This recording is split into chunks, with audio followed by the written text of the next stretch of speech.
The three-colored, fluffy creature appeared in the village late in the evening. She didn't look particularly well-groomed, having spent the last 36 hours wandering through the woods. She'd been tossed from a car, barely registering what was happening before her former owner sped off into the unknown. For a while, the little cat stood dazed, hoping it was all a bad joke and her owner would return. But when it became clear he wasn't coming back, she began walking, heading towards the woods. The autumn rain and muddy forest had transformed her beauty into a grimy mess. This is how she arrived in the village, dirty, matted, and utterly miserable. Evening was approaching, and the abandoned cat needed to find somewhere to spend the night. A less demanding cat might have settled for a shed or hayloft, but this little lady had standards. Despite her Cinderella-like appearance, she was an aristocrat at heart.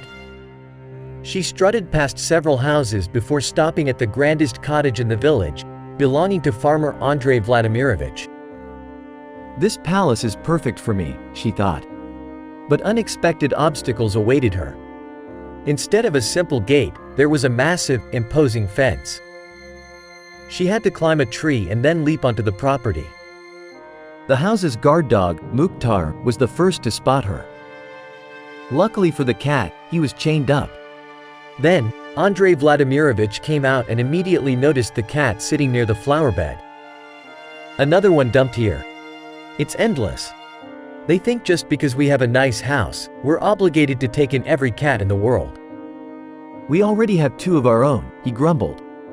The cat was given some meat, but not inside the house. They wanted to avoid giving her the impression that she was being adopted.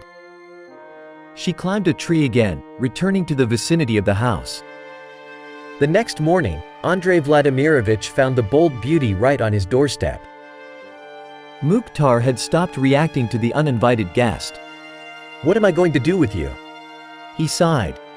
He initially considered taking her back to the woods, but then changed his mind and took pity on her. Now, the beautiful cat lives in the luxurious cottage, behaving like a true princess. Her aristocratic demeanor is impossible to deny.